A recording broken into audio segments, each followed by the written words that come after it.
මාව මරන්න එකෙක්වත් ඉපදෙන්නේ නෑ. සියුස්ගේ උපත. ග්‍රීක දේව පුරාණ කතාවලට අනුව ලෝකයේ ආරම්භ වෙච්ච කාලේ මේ මුළු විශ්වයම පාලනය කළේ දෙවිවරු නෙවෙයි. යෝධ ටයිටන්වරු. ඒ ටයිටන්වරුන්ගේ මහා රජුනේ අතිශය බිහිසුණු ක්‍රෝනස්. ක්‍රෝනස් තමන්ගේම පියාව පාවා දීලා බලයගත්තු කෙනෙක්. දවසක් ඔහුට අද්භූත අනාවැකියක් ඇහුණා. ක්‍රෝනස්, නුබේම ගරුවෙකු අතින් නුබටත් මේ රජකම සහ ජීවිතය අහිමි වෙනවා කියලයි. මේ අනාවැකිය නිසා ක්‍රෝනස් වියරු වැටුණා. කාලයත් එක්ක ඔහුගේ බිරිඳ වුණු රියා දේවිය තමන්ගේ පළවෙනි දරුවාට උපත දුන්නා. නමුත් ක්‍රෝනස් තමන්ගේම ලේවලින් උපදින හැම දරුවෙක්වම පණ පිටින් ගිල දමන්න තීරණය කළා. දීපන් ඒක මට. අහිංසක බිලිඳාව උදුරාගත්තු ක්‍රෝනස් රියා දේවිය බලාගෙන ඉද්දීම එයාව ගිල දැම්මා.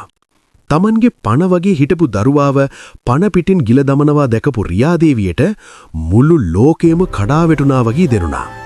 ක්‍රෝනස් තමන්ගේ හතරවෙනි දරුවා වුණු හේඩීස් කුමාරයාවත් ගිල දමන්න සූදානම් වුණා. මාව මරන්න එකෙක්වත් ඉපදෙන්නේ නෑ.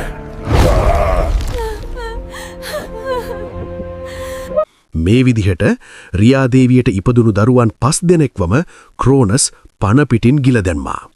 කාලය ගෙවිලා ගියා. රියා දේවිය තමන්ගේ 6 වෙනි දරුවාටත් ගැබ් ගත්තා. මේ දරුවවත් මම ඒ යක්ෂයාට කන්න දෙන්නේ නෑ. ඇය දැඩි තීරණයක් ගත්තා. දරුවා ලැබෙන්න ආසන්න වෙද්දී රියා දේවිය ක්‍රෝනස්ට හොරෙන් ක්‍රීට් කියන දූපතේ තියෙන ගුහාවකට පලා ගියා. ඒ කළුගල් ගුහාව ඇතුලේදී ඇය මුළු ගුහාවම ආලෝකමත් කරපු දිව්‍යමය දරුවෙකුට උපත දුන්නා. මේ දරුවා තමයි මහා බලගතු සියුස්.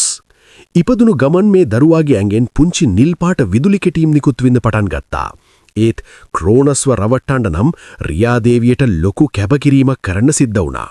ඇය ලොකු කළුගලක් අරගෙන ඒක ලදරවෙක් වගේ රිදිවලින් එතුවා.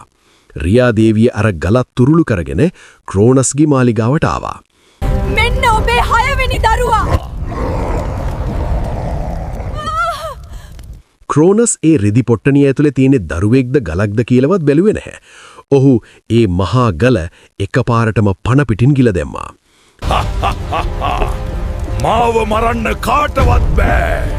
මමයි විශ්වයේ සදාකාලික රජු. නමුත් ක්‍රෝනස් රැවටුණු බව ඔහු දැනගෙන හිටියේ නෑ. ඈත ක්‍රීට් දූපතේදී පුංචි සියුස් මහා බලගතු දෙවියෙක් විදිහට ඊටමත් රහසිගතව හැදී වැඩුණා. ලෝකේම හොල්ලන මහා ටයිටන් යුද්ධය දෙවන කොටසින් බලාපොරොත්තු වන්න.